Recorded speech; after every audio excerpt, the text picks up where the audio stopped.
최근에 나온 신간 서적 중에서 그 겸손의 힘 이런 제목의 책이 있습니다. 이 책은 기독교 서적이 아니고요. 그 저자가 미국의 호프 칼리지 대학교 교수인데요. 이게 참 특이한 게 그 인문학이나 전문 서적 중에서 이 겸손이라는 주제를 다룬 책이 거의 없습니다. 왜냐하니까 오늘 이 시대의 그 흐름 자체가 이 자기 과시 그리고 또 성공하려면 자기 스스로를 높여야 한다. 그러니까 이런 주장을 하는 시대이기 때문에 이 겸손이라는 것은 굉장히 그건 비겁하고 또 무능한 자들이 하는 것이다. 이런 인식이 깔려 있는 것이거든요. 그 윈스턴 처칠이 오래전입니다만 이 윈스턴 처칠이 자기 정적을 가리키며 이런 농담 삼아 한 말이 있습니다. 그는 겸손한 사람입니다. 하긴 매사에 부족하니 겸손할 수밖에요. 이게 그 농담 삼아 한 말이지만 지금 현대인들은 이런 그 윈스턴 처칠의 말을 그 진리처럼 받아들이는 거예요. 그래서 이 겸손 그 약한 자들이 하는 그 변명이고 초라한 모습이야. 그러니까 이런 생각을 하는 것이 대세다 보니까 인문학 서적이나 또 교수님들이 이런 주제에 글이 이게 재미가 없다는 걸 알기 때문에 잘 쓰지 않는 겁니다. 그래서 뭐 서점 한번 검색해 보세요. 겸손자 들어간 건 뭐 거의 대부분이 다 기독교 책이거든요. 그래서 제가 이 겸손의 힘이라는 이 책이 그 일반 대학 교수가 쓴 그 인문학 서적이라는 것이 되게 참 인상적이었고요. 그리고 이제 이 책에서 주장하는 핵심 포인트가 뭐냐 하면은 이게 무슨 뭐 그 종교적인 언어, 신앙의 언어가 아니고요. 이 겸손이라는 거는 오늘 우리 현대인들이 그 행복하기 위하여 그리고 불행감을 없애기 위하여 반드시 회복해야 되는 중요한 덕목이다. 이걸 강조하는 책입니다. 그러면서 이제 미국이 지금 겪고 있는 여러 가지 가슴 아픈 이런 그 부작용들이 전부 이제 이 겸손을 회복하지 않기 때문에 이 겸손을 회복해야 이것들이 회복이 된다. 이런 주장인데요. 이건 뭐 우리나라 현실에서도 전 똑같다고 생각을 합니다. 이 책을 우리나라 말로 번역 출간한 출판사의 출판팀장의 강의를 들었더니 똑같은 주장을 하더라고요. 올해 IPSDS라는 단체에서 세계 행복 보고서를 작성했다고 합니다. 이 행복 보고서는 주요 국가 30개국을 대상으로 사람들이 얼마나 행복감을 느끼는가 이거에 대한 조사 내용인데요. 이 결과가 충격적입니다. 30개국을 대상으로 조사한 세계 행복 보고서에서 우리나라가 조사 대상 30개국 중에서 공동 꼴찌 29위였다는 겁니다. 뭐 이런 류의 결과는 뭐 한두 번 들은 거 아니잖아요. 그게 참 마음이 아픈 거죠.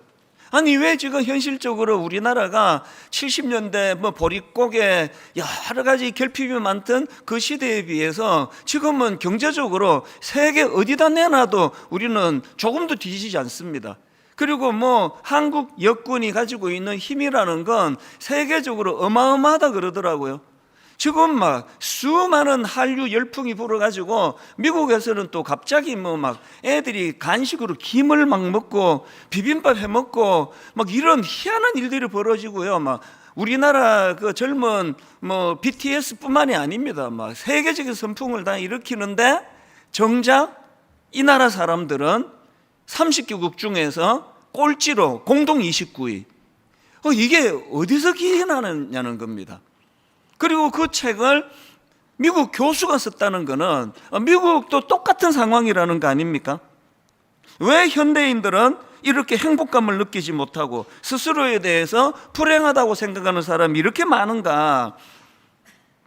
최근에 나온 그 책에서 주장하는 건 이 모든 문제들이 현대인들이 갖고 있는 자존감을 너무 높여놓았기 때문에 그렇다. 그렇게 분석을 하더라고요.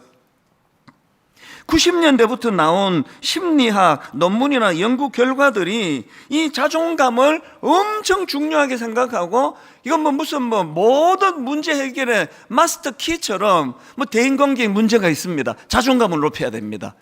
뭐 이런 문제가 있습니다. 자존감을 높여야 해결이 됩니다. 그래서 이 자존감이 현대인들에게 굉장히 중요한 그런 어떤 도구가 돼 버렸는데요. 그래서 이제 이 자존감이 너무나 스스로에게 그렇게 기대감이 높아져 있다 보니까 부작용이 이제 이렇게 일어나는 겁니다. 예를 들면은 인터넷, 소셜 미디어 등에서 영향력 있게 활동하는 사람을 인플루언서라 그러지 않습니까? 그런데 많은 사람들이 이렇게 그 인터넷, 소셜 미디어 등에서 영향력을 미치는 그런 사람들을 보면서 우울해진다는 거예요. 불행감을 느낀다는 겁니다. 왜?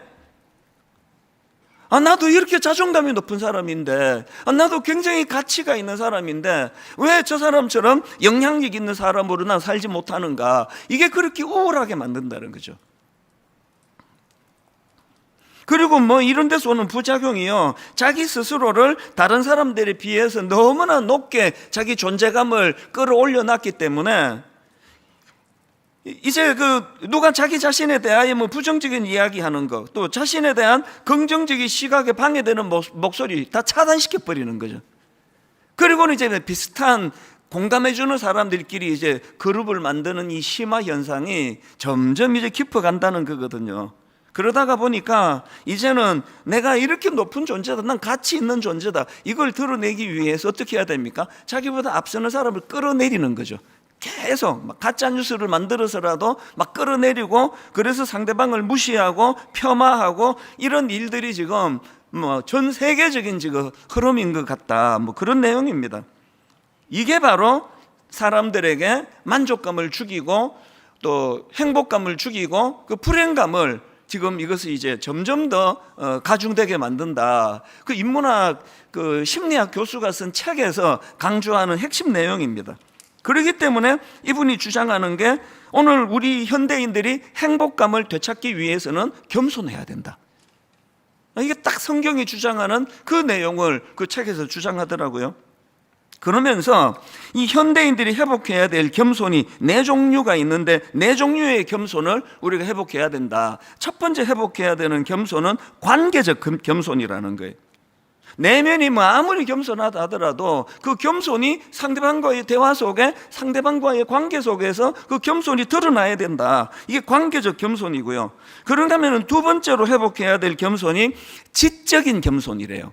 이 지적인 겸손은 한마디로 말하면 이겁니다. 나도 틀릴 수 있다, 이걸 받아들이는 게 그게 지적인 겸손이래요.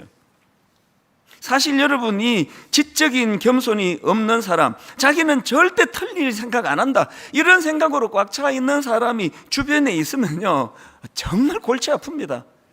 막 대화가 안 돼요. 근데 여러분, 이런 지적인 겸손이 없는 그 사람이 여러분의 남편이라면요, 그 사람이 여러분 아내라면요, 속 터지는 거죠. 막 뭔 얘기를 해도 당신이 틀렸지, 뭔 주장을 해도 내 생각은 틀리지 않아. 이게 뭐 부부싸움의 원인 아닙니까?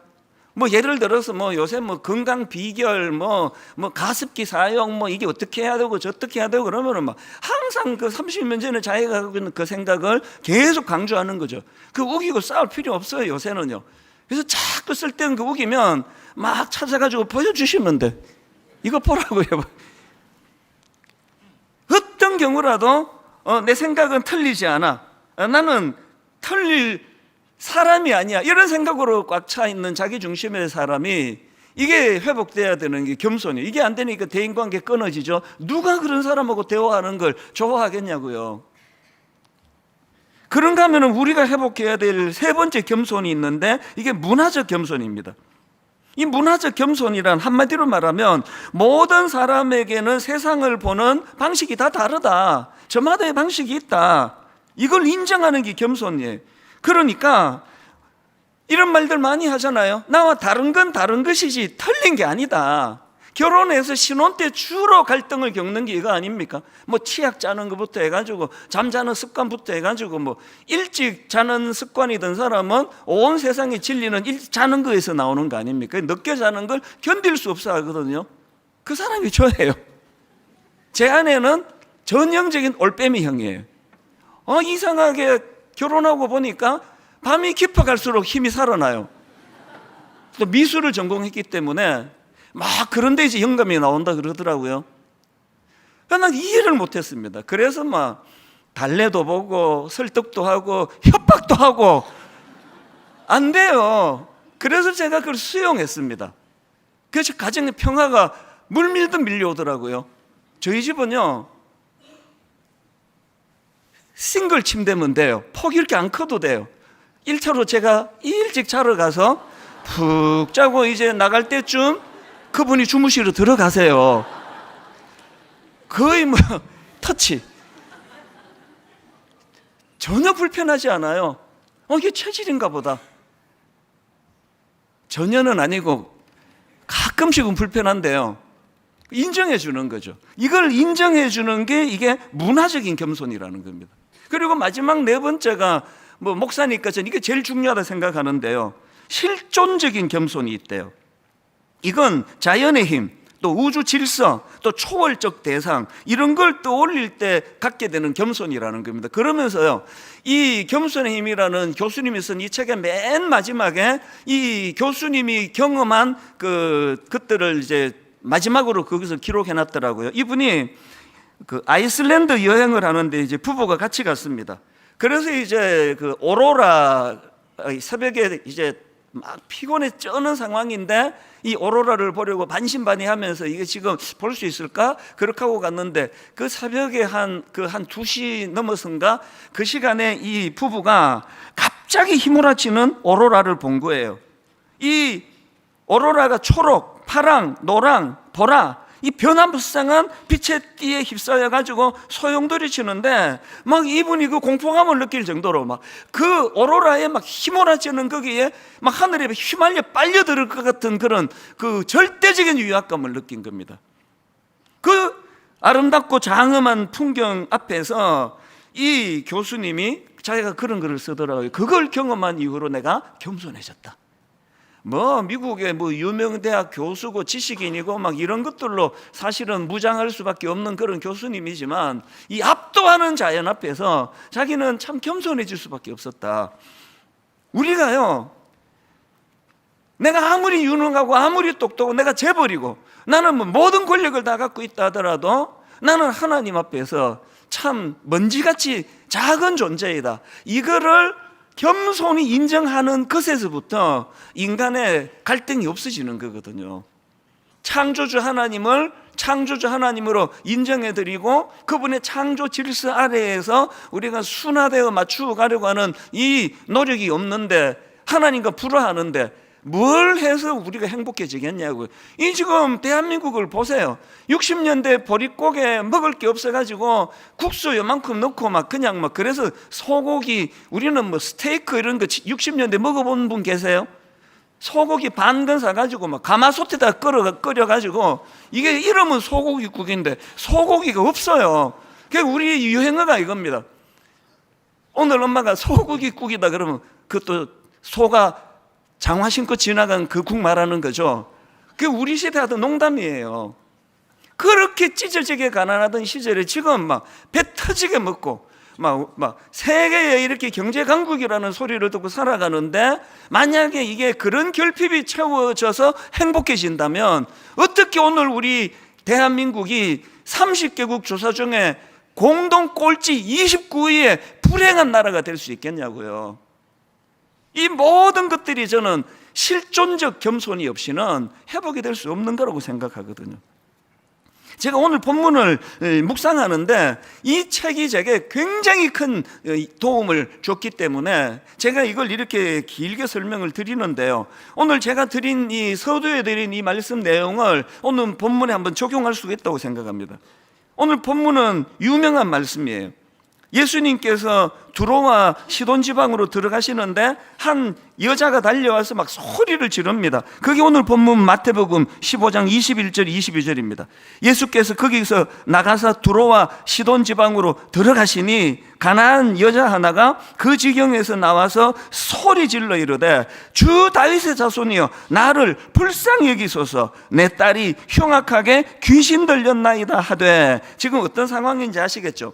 이 같은 사건을 다루는 이 내용이 마가복음에도 나오는데요. 거기에서는 이 여인을 묘사하기를 그 여자는 헬라인이요 수로보닉의 족속이라고 그렇게 기록을 해놨습니다. 이방 여자예요. 그 이방 여인이 지금 어떤 일로 지금 절망해 있느냐? 너무너무 사랑하는 그 딸이 귀신 들려서 정신이 지금 혼미한 상태예요. 그 문제를 가지고 주님께 도와달라고 절박하게 부르짖어 요청을 하는데요. 그런데 오늘 본문에서의 이 예수님의 태도는요, 너무 생소해요. 낮습니다. 그 약자를 향하여 이런 태도를 보이신 적이 없는데 예수님이 엄청 냉대를 하는 거예요.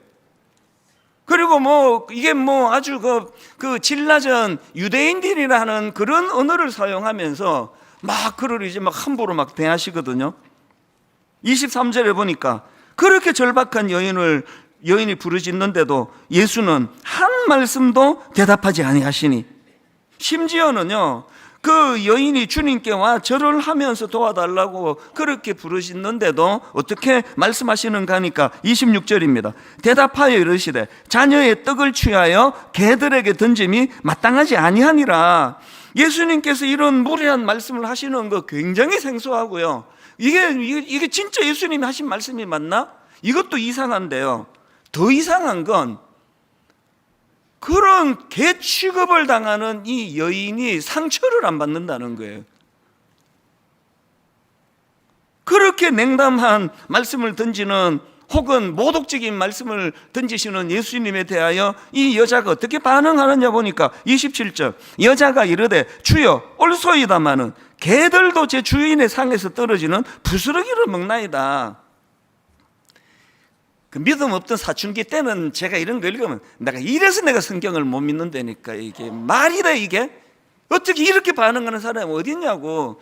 제가 여러분이 신방 왔는데 굉장히 그 어떤 뭘 갖고 폄하하고 그러면서 개를 내가 뭐라 그랬지?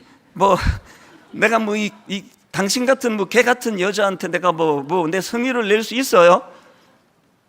예를 들어도 하여튼 이게 너무 이게 잘 안 나와요. 하여튼 이런 이야기를 하는데 그 상대방이 그 집사님이시고 웃으면서 제가 개가 맞는데요, 그래도 한 번만 좀 봐주세요.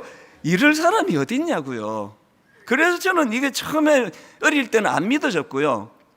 그리고 이게 이제 굉장히 이거 어떻게 해석을 해야 되지 그랬는데, 제가 이 말씀을 준비하면서 이번에 제가 많은 걸 깨달았거든요.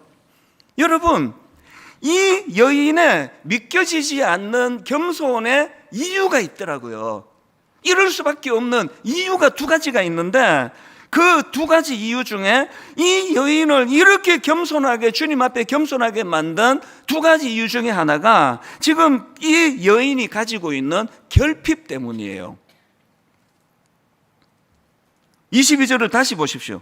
가나안 여자 하나가 그 지경에서 나와서 소리 질러 이르되 주 다윗의 자손이여 나를 불쌍히 여기소서, 내 딸이 흉악하게 귀신 들렸나이다. 지금 여러분, 주님이 어떤 말씀을 하셔도 이 여인은요, 기분 나빠 죽겠네. 내가 당신 같은 사람인데 다시는 내가 안 찾아올 거라고 그렇게 하고 못 갑니다. 왜? 결핍이 있어요. 너무너무 사랑하는 자기 딸이 지금 귀신 들려 이거 온전한 혼미한 상태에 빠져 있거든요. 언젠가 제 아들이요, 좀 크게 다친 적이 있습니다. 한 2주쯤 지났는데 이제 자기 엄마가 걱정을 좀 많이 하고 그랬죠. 딱 2주쯤 지났는데 제가 어디 외출을 하다가 썩 본 거예요. 그랬더니요, 2주 만에요, 이쪽에 머리가 다 휘어졌어요. 와, 아주 깜짝 놀랐습니다. 이 모성이라는 건 어마어마한 겁니다.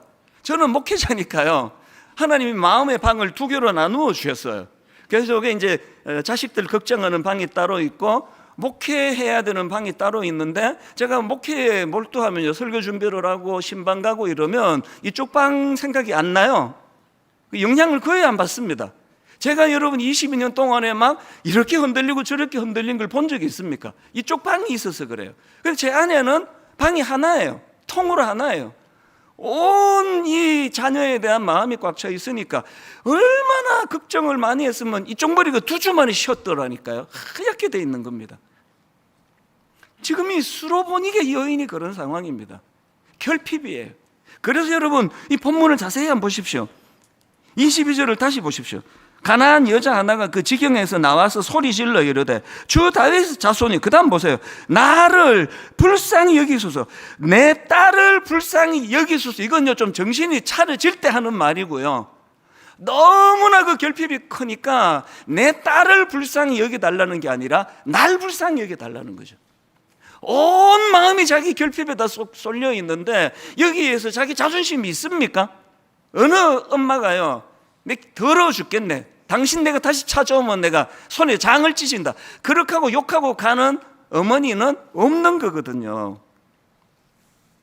오늘 저는요, 다음 주부터 우리 예배 캠페인하고 바른 예배 드리게 하고, 왜 예배에 지각이 이렇게 많으냐, 왜 예배를 이렇게 성의 없이 드리느냐, 왜 예배 때 들락날락거리느냐, 여러분 이제요 예고하고 시간이 일정한 시간 지나면 이제 문 닫을 거예요.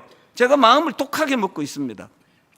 왜 이렇게 무성의하게 예배를 드리는지 아십니까? 여러분은 수로보니게 여인처럼 결핍으로 오지를 않아요. 와주는 거죠. 내가 인터넷으로 예배 드리다가 그래도 내가 성의를 내서 왔는데 안내하는 사람들이 나를 이렇게 대해? 기분 나빠서 안 가. 한번 걸핏하면 안 가요. 제일 그 애 한 서너 살 애 키우다 보면은 얘는 열받으면 밥 안 먹어 그러잖아요. 교회 안 가. 이게 좀 비슷한 거 아닙니까? 저희 어머니는 참 자녀 교육의 대가예요. 밥 안 먹어! 그러면요, 니만 손해지, 그래 먹지 마. 먹기만 해봐. 그러면 먹는 거죠. 나만 손해니까. 이 하나님이 너무나 사랑이 많으시고 이러니까 이제 여러분, 이제 하나님이 그런 협박은 좀 그만하셔도 될 때가 됐는데요. 그럼 저한테 상처받았는데 왜 교회 안 가? 왜 그러시느냐고요. 예를 들어서 그런 겁니다. 저 사람 상처 엄청 주나 보다. 이렇게 생각하지 마시고, 이 수로보니게 여인이 갖고 있는 그가 갖고 있는 이 결핍이요, 이 결핍이 어떤 경우라도 주님에게 상처받지 않는, 그러면 오늘 저와 여러분이 갖고 있는 치명적인 문제가 뭡니까? 우리 모두에게는 결핍이 있거든요. 어떤 결핍이 있습니까? 먼저 로마서 5장 6절입니다. 우리가 아직 연약할 때에 계약대로 그리스도께서 경건치 않은 자를 위하여 죽으셨도다. 이게 뭔 소리인지를 모르는 초신자들이 너무 많은 거예요. 그 다음에 8절, 우리가 아직 죄인 되었을 때 그리스도께서 우리를 위하여 죽으심으로 하나님께서 우리에 대한 자기의 사랑을 확정하셨느니라. 아무리 이 나라가 엄청 잘 살고 막 경제적으로 십몇위가 되고 그냥 대한민국이 이제는 압도적으로 그렇게 부자 나라가 됐다 치더라도, 그리고 개인적으로도 그런 부유함을 삶을 산다 하더라도 우리에게는 영적으로 결핍이 있는 존재였다는 사실을 인식하는 거예요. 그 다음에 로마서 7장 24절에 보면은 위대한 사도가 된 바울이 이렇게 말합니다. 오호라 나는 곤고한 사람이로다. 이 사망의 몸에서 누가 나를 건져내라. 여전히 내 안에 도사리고 있는 본능, 여전히 내 안에 도사리고 있는 이 죄악에 대한 그 비굴한, 그 이스라엘 백성들이 그 애굽의 종살이로 오래 살았기 때문에 몸은 홍해를 건너 자유인이 됐지만 여전히 그들 내면에 노예 근성이 남아 있는 것처럼, 예수 믿은 이후에도 걸핏하면은 이 노예 근성이, 죄악의 노예 근성이 튀어나오는 거 아닙니까? 제가 늘 하는 이야기가, 이찬수 목사는 살얼음판 위의 행복이라는 말을 제가 잘 쓰거든요. 개척 초기부터요. 누가 말하면 난 너무 행복한데, 이 행복은요 살얼음판 위의 행복이래. 여차하면 빠진다는 거예요. 그거 40대 초반에는 이해가 되지만 이제 제가 목회한 지, 개척한 지 20몇 년이 됐는데도 여전히 살얼음판을 걸어요. 여전히 이 여성들을 보면은 막 긴장하고 조심하고, 또 내가 또 이게 쓸데없는데 빠지게 될까봐. 저는 내 인생에 제일 두려운 게 노욕이 들어오는 거예요. 은퇴하기 전에 한 6개월 전에 내가 무슨 짓을 할지 모르기 때문에 항상 지금부터 대비합니다. 아니 왜 그래야만 되느냐, 그게 제 결핍이에요. 여전히 목사가 됐지만 제게는 영적인 노예 근성이 있고, 그래서 툭하면 튀어나오는 게 탐욕이고, 툭하면 튀어나오는 게 이 시대의 영향으로 나를 높이기를 좋아해요. 툭하면은 마음에서 잘 섭섭해요. 우리가 하나님 앞에서 이 결핍을 몰라요. 오늘 예배 한번 내가 잘 드리지 않으면, 이 예배를 소홀히 하면 내가 주중에 내가 또 어떤 추한 모습을 보일지 모른다는 이 긴장감으로 예배를 드리지 않기 때문에 맨날 교회만 오면은 그냥 섭섭하다 그러잖아요. 몰라줘서 섭섭하고 상처 줘서 섭섭하고. 그럼 이 수로보니게 여인은 그럼 뭐 어떻게 해야 되느냐고요. 여러분, 우리는요, 딸이 지금 정신이 혼미한 것보다 더 근원적인 결핍을 갖고 있다는 사실을 알아야 됩니다. 그런가 하면은 두 번째로요, 이 여인이 갖고 있는 또 다른 그 겸손할 수 있었던 이유가 하나 더 있는데요, 예수님만이 이 자기 딸을 고쳐주실, 그러니까 자기 문제를 해결해 주실 대안이라는 사실을 믿었기 때문이에요. 자, 본문 22절을 다시 보십시오. 가난한 여자 하나가 그 지경에서 나와서 소리질러 이르되 주 다윗의 자손이여 나를 불쌍히 여기소서. 여기 나와 있는 이 주 다윗의 자손이여는요, 이중적으로 주님을 인정하는 고백이에요. 다윗의 자손이여, 이 표현은요, 그 당시 사람들이 기다리고 기다리던 메시아를 칭하는 표현이에요. 지금 이 여인은 딸의 그 혼미한 문제, 자기 결핍을 주님 앞으로 갖고 오면서 확신을 갖고 있었죠. 이분이 메시아라고, 이분이 내 문제를 해결해 주실, 이분만이 내 문제를 해결해 주실 분이라고. 그 다음에 그 앞에 주님이라는 표현을 넣는 거예요. 퀴리오스, 주님은 메시아시고 내 인생의 주인이십니다. 이 고백을 하는 믿음이 있었기 때문에 도대체 자기가 생각하는 방식으로 문제를 풀어가지 않는 주님이라 할지라도 그 앞에 상처를 안 받는 거예요. 왜? 이 두 가지가 결합하니까 어떻게 해서든지 간에 이 결핍, 내 딸이 고침을 받기를 원하는 절박한 마음이 필요하니까요.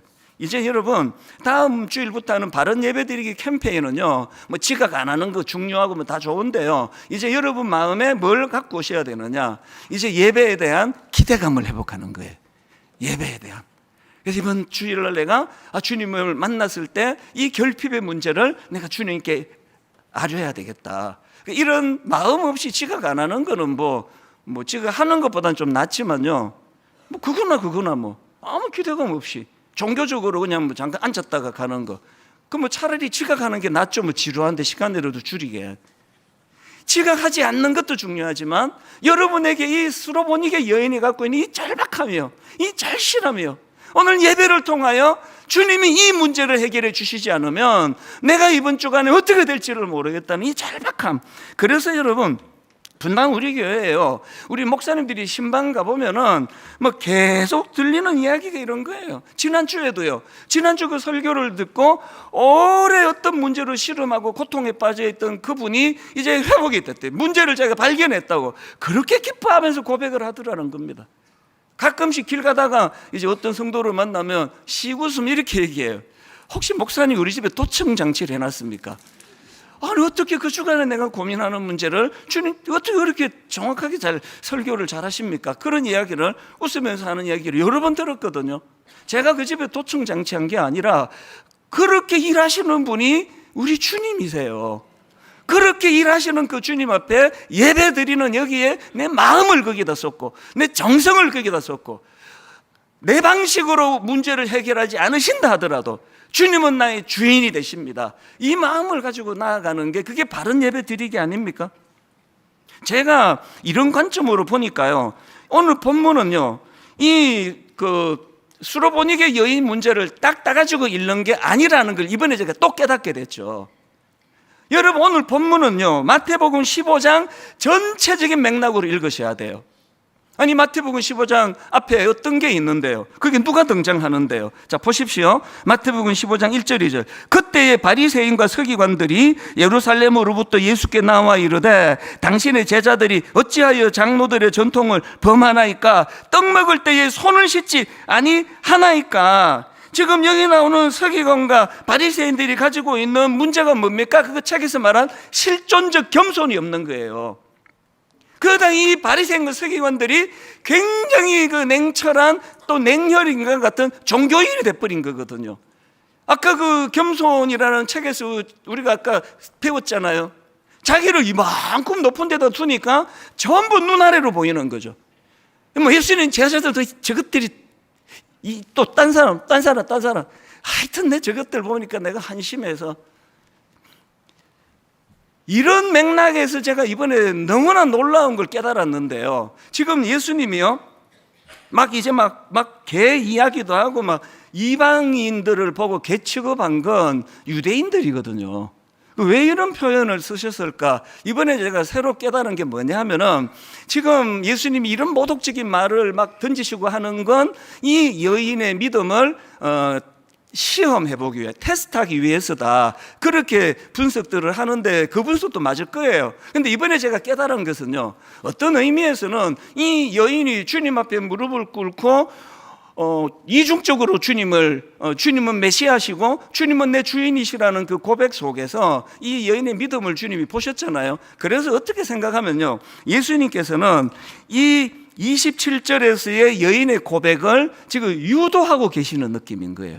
그 믿음을 통해 이 고백을 끄집어내시는 거예요. 그래서 개 이야기도 나오고, 그 당시 유대인들의 언어를 막 사용하시는데요, 그 27절의 고백을 다시 한번 들어보세요. 여자가 이르되 주여 올소이다마는 개들도 제 주인의 상에서 떨어지는 부스러기를 먹나이다. 지금 예수님께서 이건 이제 천국 가서 물어봐야 되지만 추측인 거죠. 예수님이 이 여인이 이렇게 대답하도록 유도하고 계시는 느낌인 거예요. 왜 이렇게 대답하기를 유도하셨을까요? 두 종류의 사람에게 들려주기 위하여. 한 종류는 그 당시 바리새인과 서기관들, 주님을 향한 실존적 겸손이라고는 약에 쓰려고 해도 없던 교만이 머리 끝까지 가 있는 그 사람들을 향하여 이 여인의 고백을 들려주고 싶었던 거죠. 너 들었니? 이 교만한 바리새인, 너 들었니? 그리고 또 한 부류에게 이 말씀을 들려주기를 원하셨다고 생각하는데, 그게 저와 여러분이에요. 2000년이 지난 지금까지 주님은 이 수로보니게 여인의 고백을 너무나 중요한 지침으로 우리에게 들려주고 계시잖아요. 그래서 여러분, 바른 예배를 회복한다는 것은요, 지각하지 않는 것도 중요하지만 자기를 지나치게 높이려는 우리 자아를 깨트리는 것에서부터 시작이 돼요. 자아를 너무 높여놔가지고 실존적 교만, 하나님조차도 자기 눈 아래 있잖아요. 걸핏하면 교회 안 가. 하나님 살아있기나 해? 이게 어마어마한 교만한 이야기 아닙니까? 도대체 하나님은 일을 이따위로 해? 누가 더 높이 올라가 있는 거냐고. 이게 실존적 겸손이 없는 태도 아닙니까? 오늘 이런 수많은 자들에게 주님은 유도해서 이 여인이 이렇게 고백하기를 원하시는 거예요. 한 가지만 더 살펴볼까요? 오늘 본문에서 중요한 포인트 하나 더 있습니다. 자, 마태복음 15장 25절입니다. 여자가 와서 예수께 절하며 이르되 주여 저를 도우소서. 이 절하며가요, 헬라어로 프로스키네오라는 단어인데요, 이 단어는 기본적으로 엎드리다, 무릎을 꿇다 이런 뜻인데, 성경에서는 이 단어를요, 경배하다, 예배하다 이렇게 사용하고 있습니다. 같은 단어가 나오는 몇 군데를 제가 찾아봐 드릴게요. 예수님 이 땅에 오실 때 동방 박사들이 예수님을 찾아서 경배하지 않습니까? 그게 마태복음 2장 2절입니다. 유대인의 왕으로 나신 이가 어디 계시냐? 우리가 동방에서 그의 별을 보고 그에게 경배하러 왔노라. 놀랍게도 이 경배하다, 이게 프로스키네오예요. 그 여자가 보여주는. 그리고 또 나옵니다. 마태복음 4장에 보면은 마귀가 예수님을 시험하는 대목이 나오는데 4장 9절입니다. 마귀가 이렇게 말합니다. 이르되 만일 내게 엎드려 경배하면, 이거 예배하는 거 아닙니까? 만일 내게 엎드려 경배하면 이 모든 것을 내게 주리라. 마귀가 이렇게 유혹할 때 마귀 자기에게 엎드려 경배하면은 이게 프로스키네오예요. 한 군데만 더. 부활하신 예수님을 본 여인들이 예수님을 경배하잖아요. 마태복음 28장 9절입니다. 예수께서 그들을 만나 이르시되 평안하냐 하시거늘 여자들이 나아가 그 발을 붙잡고 경배하니, 이것도 프로스키네오예요. 이 의미를 아시겠죠? 오늘 본문의 구조가 희한한 게요, 집에 가서 성경을 한번 다시 보세요. 그래서 이제 주님이 그 딸을 고쳐주세요. 근데 거기에는 경배했다가 안 나와요. 생략하고 넘어갑니다. 고쳐주셨을 때는 경배가 안 나오는데요, 언제 경배했습니까? 자기를 무시할 때, 냉대할 때, 함부로 대할 때, 상처 주실 때, 그때 이 여인이 주님을 경배했다는 거예요. 뭘 말하는 겁니까? 우리 주님은요, 우리의 거래 대상이 아니에요. 응답해 주시면 막 헌금 드리고 경배하고, 응답 안 해주시면 냉대하고, 이게 아니에요. 이게 실존적 겸손 아닙니까?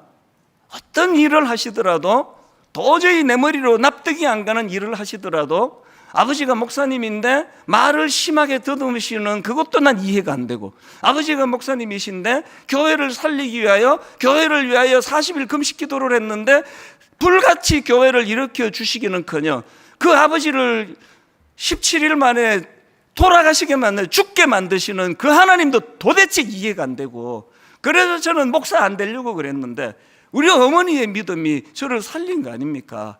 도저히 이해가 안 되는 그 상황에서도 우리 어머니가 갖고 있는 실존적 겸손이, 그래도 하나님은 하나님이신 거예요. 이해가 안 되지만 하나님이 하신 일은 항상 옳은 거예요. 그리고 그것이 옳았음을 그 다음 대에 계속 보여주실 거라고 저는 믿습니다. 오늘의 말씀의 결론을 저는 이렇게 맺기를 원합니다. 여러분, 오늘 말씀의 결론 28절이에요. 이에 예수께서 대답하여 이르시되 여자여 내 믿음이 크도다. 그 다음에 너의 소원대로 되리라. 그때부터 그의 딸이 나으니라. 여러분, 저는요, 사랑이 이렇게 많은 사람이 아니지만 오늘 예배 드리러 오는 수많은 분들에게 이 28절의 역사가 일어나기를 바랍니다. 여러분의 아픔, 여러분의 결핍, 여러분의 상처, 여러분이 갖고 있는 수많은 고통들이 오늘 예배 가운데 28절과 같은 이에 예수께서 대답하여 이르시되 여자여 내 믿음이 크도다. 너의 소원대로 되리라 하시니 그때부터 그의 딸이 나으니라. 여러분, 매 예배 때마다 이런 가슴 벅찬 은혜를 누리기 위해서는 여러분 주님 앞에 실존적 겸손을 회복해야 돼요. 막대하지 마세요. 하나님을 막 그렇게 막대하실 분이 아니에요. 겸손히 그분을 인정해 드리고 그분 앞에 마음을 다하여 경배할 때 하나님께서 예배를 통하여 놀라운 역사를 일으켜내시는 줄 믿습니다. 오늘 이 말씀을 기억하시면서 우리 이 찬양이요, 어제 우리 순장님들이 아침 7시에 모여서 참 뜨겁게 기도했거든요. 그때 부른 찬양이 하루 온종일 이게 내 마음에 떠나질 않아서 참 이 찬양을 묵상하고 또 묵상했는데요, 가사를 좀 띄워봐 주시겠습니까? 무명이어도 공허하지 않는 것은, 여러분 이 세상은 지금 거꾸로 가는 거 아닙니까? 그렇게 유명하고 막 그렇게 돈 벌고 막 수많은 인기를 누리고 하는데 마음의 공허함이 사라지지 않은데, 가사를 좀 띄워주세요. 무명이어도 공허하지 않대요.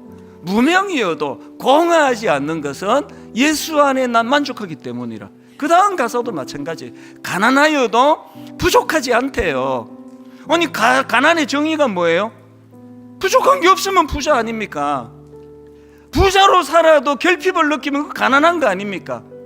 가난하여도 부족하지 않대요. 그럼 되는 거 아닙니까? 비결이 뭐냐고요?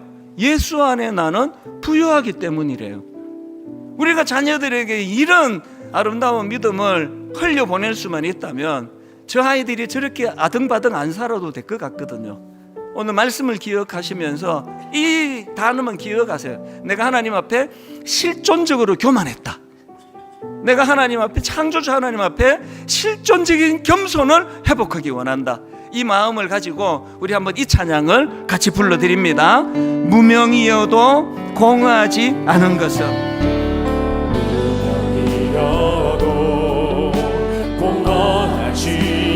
왜 그렇다고요? 예수 안에 난 만족함이라. 가난하여도 부족하지 않은 것은, 어떻게 이런 생각을 합니까? 예수 안에 오직 나는 부요함이라. 그 다음도 보세요. 고난 중에도 견뎌낼 수 있는 것은, 이 수로보니게 여인처럼 그 결핍 가운데도 주의 계획 믿기 때문이라. 실패하여도 일어설 수 있는 것은 예수 안에 오직 나는 승리함이라. 여러분, 이 아름다움을 주님 앞에 찬양합니다. 난 예수님으로 충만하네. 난 예수로 충만하네. 우리 모두가 사모합니다. 난 예수로 충만하네. 영원한 왕 내 안에 살아계시네. 그 다음도 보십시오. 내 몸이 약해도 낙심하지 않습니다. 낙심하지 않는 것은 예수 안에 난 완전함이라. 그 다음도 보십시오. 화려한 세상 부럽지 않은 것은 왜 그렇습니까? 난 예수로 충만함이라. 부럽지 않은 것은 난 예수로 충만함이라. 난 예수로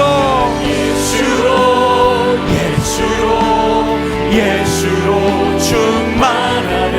세상 모든 것들도 부럽지 않네. 난 예수로 충만하네.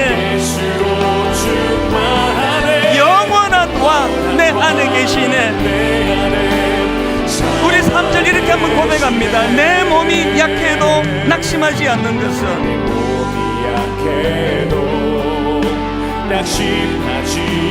예수 안에 난 완전함이라.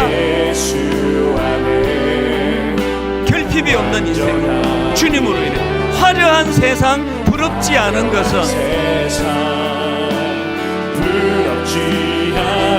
난 예수로 충만함이라. 난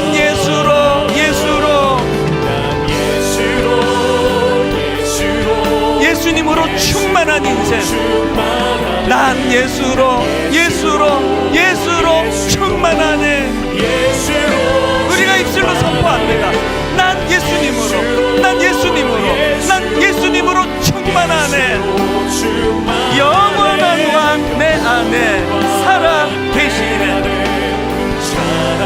넘쳐나네.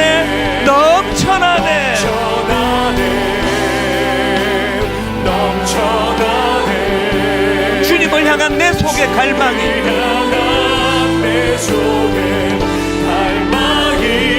주님께로 날 이끌어 주소서.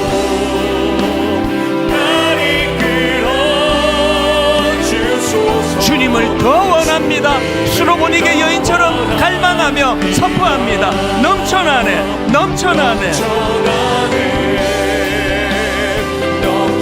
무엇이 그렇게 내 안에 넘칩니까? 주님을 향한 내 속의 갈망이.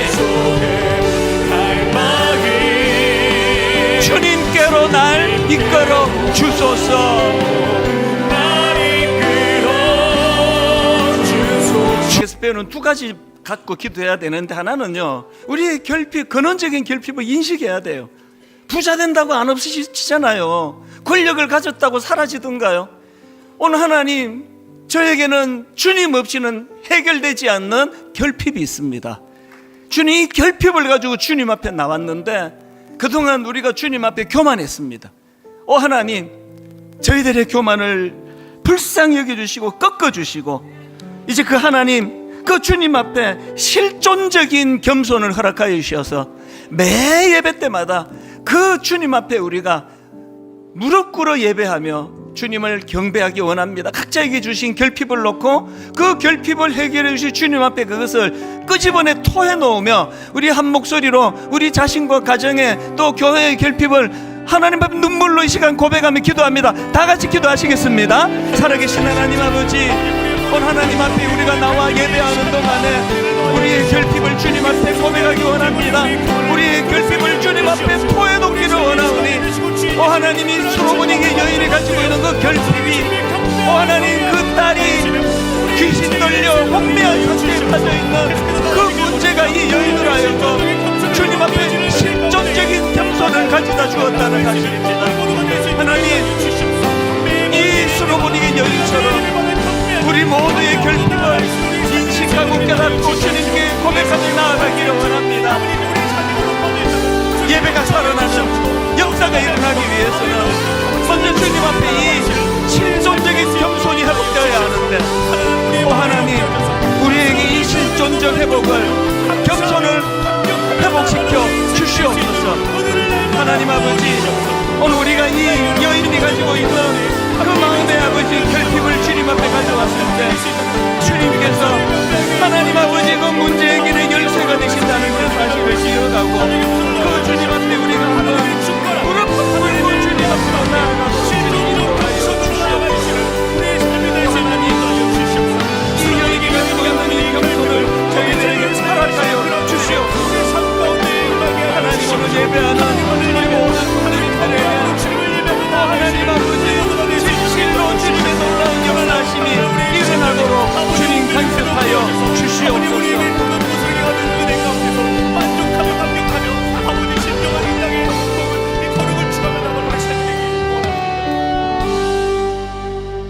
하나님 아버지, 이 시대는 우리를 저 높은 자아의 자리로, 우리의 자존감이 누구에게도 떨어지지 않는 저 높은 교만의 자리로 우리를 자꾸 그렇게 끌고 가기 때문에 예수 믿는 우리 자신들도 모르게 그렇게 아버지 우리의 자아가 팽창해져 가고 있습니다.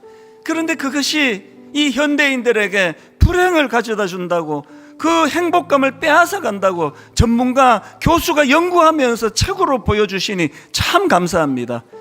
주님이 원하시는 것처럼, 주님이 그렇게 사셨던 것처럼 더 겸손한 자리, 더 낮아지는 자리, 남을 나보다 낮게 여기는 그런 겸손의 자리로 저희들이 돌아가도록 인도하여 주시옵소서. 특별히 하나님, 살아계신 하나님 앞에서 실존적인 겸손을 허락하여 주시옵소서. 뭘 이루었다고 하나님 앞에 교만합니까? 아무것도 없는 먼지 같은 우리 존재인데, 하나님 그 실존적 겸손을 회복할 때 예배에 지각이 없어지고 예배에 주님을 경배하는 일에 몰입하게 되고, 그래서 급기야 하나님 앞에 그 주님이 그 수로보니게 여인의 눈물을 닦아주시고 문제를 해결해 주셨던 것처럼 겸손히 주님 앞으로 나아가기를 원합니다. 여자가 이르되 주여 올소이다마는 개들도 제 주인의 상에서 떨어지는 부스러기를 먹나이다. 하나님, 우리에게 이 부스러기 은혜라도 감사하고 만족하는 이 겸손을 회복시켜 주시옵소서. 주님 앞에 부스러기라도 저는 자격이 없습니다. 자격 없는 저에게 주시는 이 부스러기 은혜에 눈물로 감사하고 감격하며, 하나님, 우리 모든 주님의 자녀들이 마음의 불안감이 사라지고 마음의 불행감이 사라지고 사라졌던 그 마음의 행복감이 회복이 되도록 저들과 저들의 자녀와 배우자와 그 가정을 온전한 회복의 길로 인도하여 주시옵소서.